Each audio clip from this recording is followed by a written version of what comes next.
Hi everybody, this is James from Game Room Customs. Today I'm going to show you how to replace a faulty or broken controller cord on a original Xbox controller. Now this is the S type controller. This is a crystal clear variant, but this is the same for all of their branded controllers, including the Duke.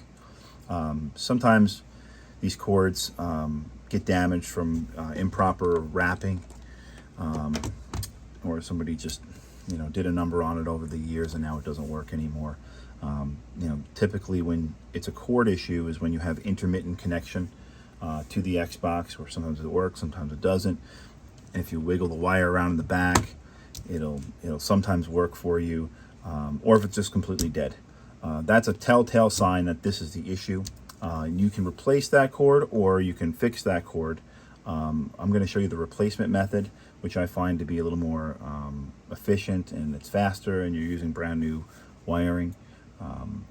If you do the other method, typically what people would do would be cut this cord back away from where it enters into the controller housing, and then they resolder the wires to the board. The problem with that is that it's hard to do that clean. Sometimes you lose this ferrite core, or the strain relief doesn't really work properly. Either the wire will slide in and out too easily, or you just can't get it back on. It's not impossible, but it's time consuming. And so we're going to show you the replacement. So first thing we're going to do is flip the controller over to the rear side. There are 7 screws. 1, 2, 3, 4, 5, 6, 7. Now that last screw is hidden underneath this label. I already busted a hole through the label. I do recommend actually using a heat gun or a blow dryer to warm that label up, and you can peel it back nice and then put it back together where it doesn't look so butchered. But anyway, I'm going to take these screws out. I already loosened them just for the sake of the video. Depending on how gross or gunked up the controller is, they don't come out too bad.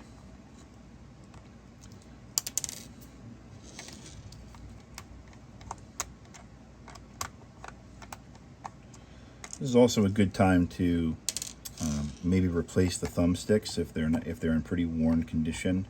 You can buy those cheaply on eBay or AliExpress or something like that. I may even have some extra ones, so if you do decide to get the replacement cord from my shop, I'm happy to supply some of those until I run out of them.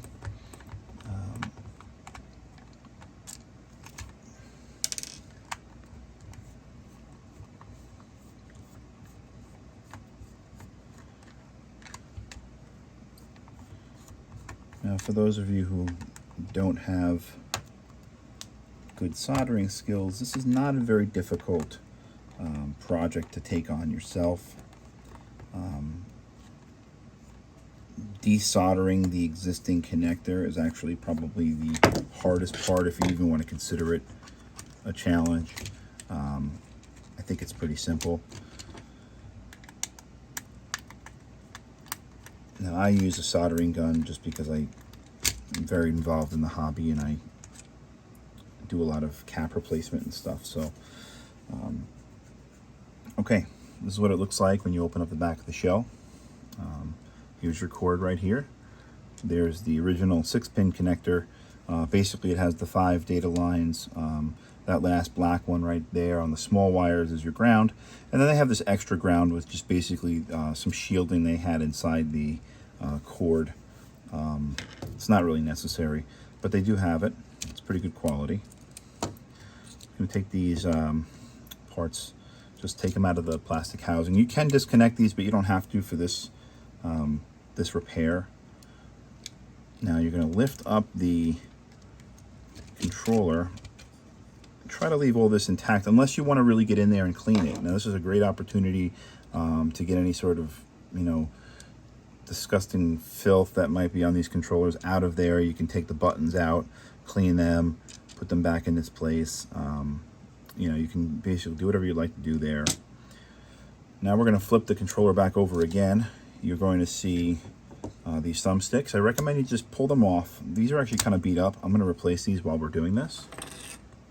And if you see here, you have 6 pins that are showing through this side of the board. We're gonna desolder these pins. Now you can use maybe some braid. You can add a little solder if you have to, maybe some flux, and get all that solder cleaned up and get off of there. And then this pin will just basically push right through. What I notice on these controller boards is all the solder seems to sort of stick on this side of the board, which kind of makes it easy. I have a desoldering gun, so I'm going to warm that up right now, and I'm going to pull that off. I'm using a Hacko. You don't need anything this crazy. The wick will work just fine. So let me pause the video, and we'll continue on when this is warmed up. Okay, I'm back. I have my desoldering gun all heated up. I'm going to use it on these 6 pins right here. Now, this tool is exceptional, but the wick will work just fine. This solder is actually in pretty decent shape, and from all the repairs that I've done so far, I'd say that they're pretty consistent in this regard. Okay, so I've loosened those pins up a little bit. Now I can simply, you know what, just take something flat, not your fingers so you don't hurt yourself. Just push those pins through a little bit. If they don't give, you may have to clean a little more. This is sort of popping out already. And I'm just going to remove this connector. You can see this connector right here. And that's the old cord. We're going to go ahead and throw that away.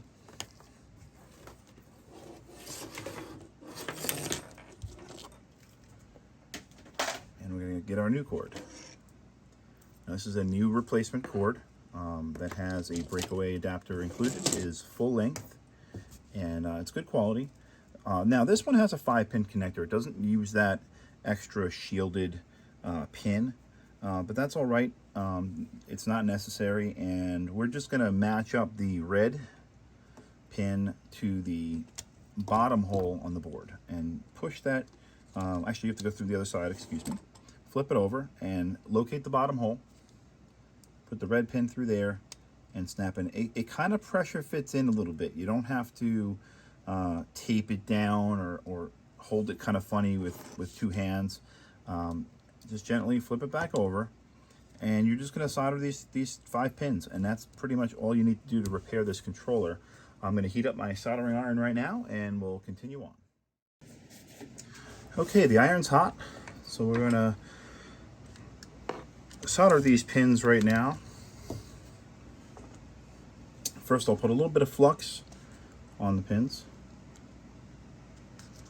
I want those to suck in nicely.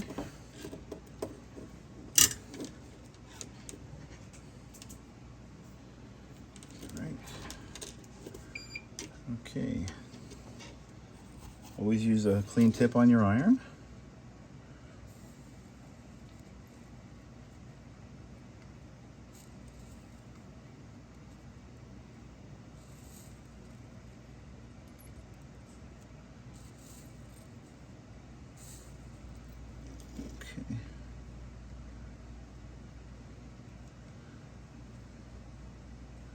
It's sucked in really well. I don't really have to go over this too much. But if you're not getting a good adhesion, you can always add a little more flux and tin those holes up a little bit. That's it. I mean, that was the whole repair right there. Take a little isopropyl alcohol on a Q-tip, clean that up.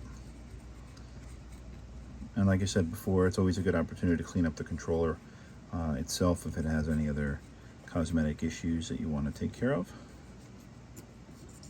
Okay, this new cord is in place. Now I'm going to put it back together.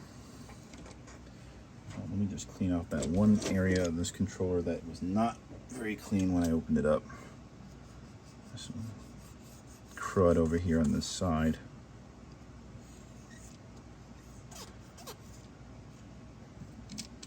You can actually take this whole thing apart, throw it in the dishwasher if you need to. I've done that plenty of times before. Oh, we have to put our thumbsticks back on. So they just basically slide right over.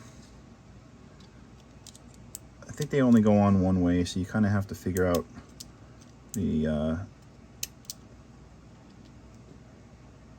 direction. There we go. That one went on. Let's see if I can figure out. There we go. Nice new thumbs.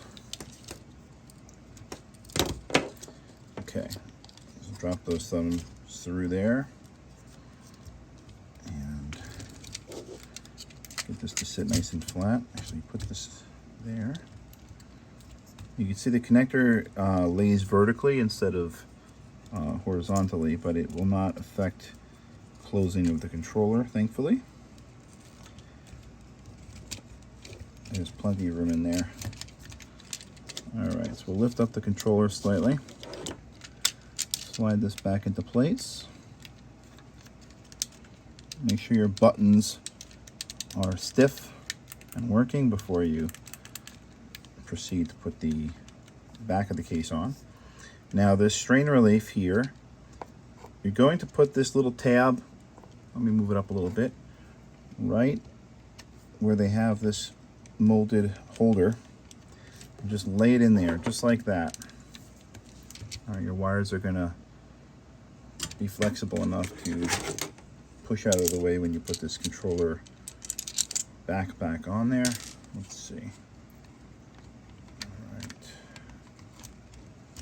All right, so let's just seal that back up. Okay, nice and firm. I left that one screw in there, so that'll sort of help me put it back together and hold it while I get everything else put in place. Okay.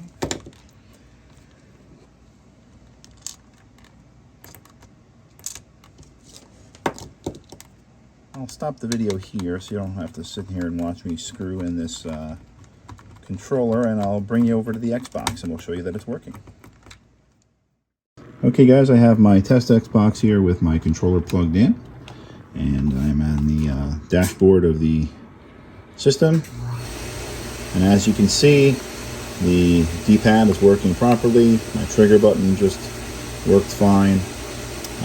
This controller is now working the way it should be. So thank you guys for watching. If you have any comments, please feel free to share, and I'll hopefully get back to you guys soon with some new products.